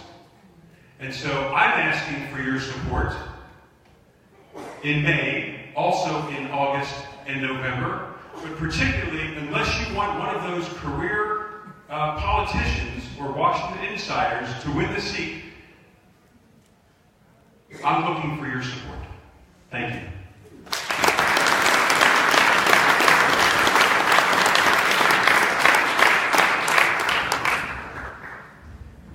The thing I'd like to point out to everybody is that I'm a lot different than everybody else here. Everyone here is either a Democrat or Republican on this panel, and I am not. I'm a member of the Green Party of the United States, and I've been a member since I first voted for Green Party presidential candidate Ralph Nader in 1996. I've never voted for another Democrat or Republican since then, because the Democratic and Republican parties do not represent the American people, in my opinion. Thank you. Sure. The Green Party of the United States has a political platform based upon peace, diplomacy, and nonviolence. The Democratic Party and the Republican Party have platforms based upon war and increasing the corporate profits of the multinational corporations that finance and manufacture the weapons of war. And the multinational oil corporations that go in and steal the oil from the sovereign nations that the United States occupies. We got to put a stop to this. In 2015, the United States dropped more than 23,000 bombs on foreign sovereign nations in 2015. 2016, more than 26,000 American bombs fell down on sovereign nations. Americans are murdering innocent children and civilians all over. We got to put a stop to this. And that's what the Green Party wants to do. We want to do it by implementing a massive solar and wind power technology all across the United States to make the wars for oil obsolete. Well, thank you all again for being here tonight, and thank you to Sarah for moderating. I know it's natural for a law professor to do this type of stuff. Thank you to Mia for organizing and Indivisible. It's interesting to think back to where we were as a country a year ago. I think about, there was a Jefferson Jackson banquet in 2005 that I spoke at when I was a senior in high school. And I turned 18 the day after the presidential election in 2004, which was just absolutely bitter. So the first thing I did that morning, I watched John Kerry concede the election, and then I went down to the Board of Elections, and I registered to vote. And I remember in 2005, at the JJ dinner, I introduced a guy named Michael Coleman, our former mayor. Great mayor. And I remember saying to that crowd, I think I was 18 years old, I said, this next election, we have to put our blood, sweat, and tears into this race, because this is the most important midterm of our lifetimes. Of course, I was 18, and folks said, well, we've seen a lot more midterms than you. But here we are again. We have a midterm that somehow surpassed that. And that's what we're fighting for, because the eyes of the nation are going to be on this special election. We know that. And this special election is an opportunity to send a message about where Ohio is and about where this country is. Because we all want what's right for our country. We want a country that's fair, that works for everyone, that provides health care for everyone, that gives everybody a shot at the American dream. I can win this race. I've never lost an election.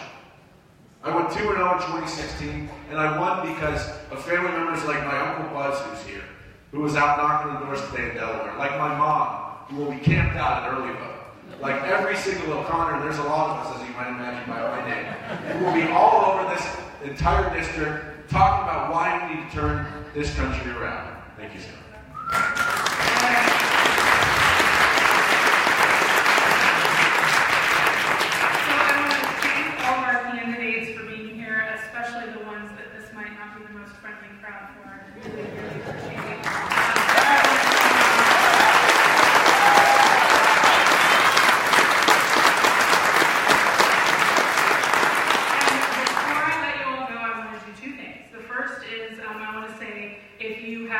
Collected your thoughts and want to share them with Senator Portman about any issue like DACA, gun violence, anything like that. We still have postcards in the back that you can fill out, and we'll drop them off at his office.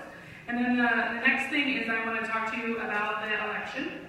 And I need everybody in this audience to raise your right hand. And I want you all to promise me that you're going to vote in May. Right? And then I want you all to find 5 people and get them to promise to vote in that special election in May. It's really important. I don't care who those 5 people are. Anybody. And if you want to make that commitment public, we have a Commit to Vote event on our Facebook page that you can commit to vote and then invite other people to take. Again, we're a nonpartisan organization. I asked my Republican parents today who are on Facebook to commit to vote, and they agreed to do that. So it's a nonpartisan issue. But that being said, I want to practice one thing before we go. How many of you guys have been to a sporting event of any kind?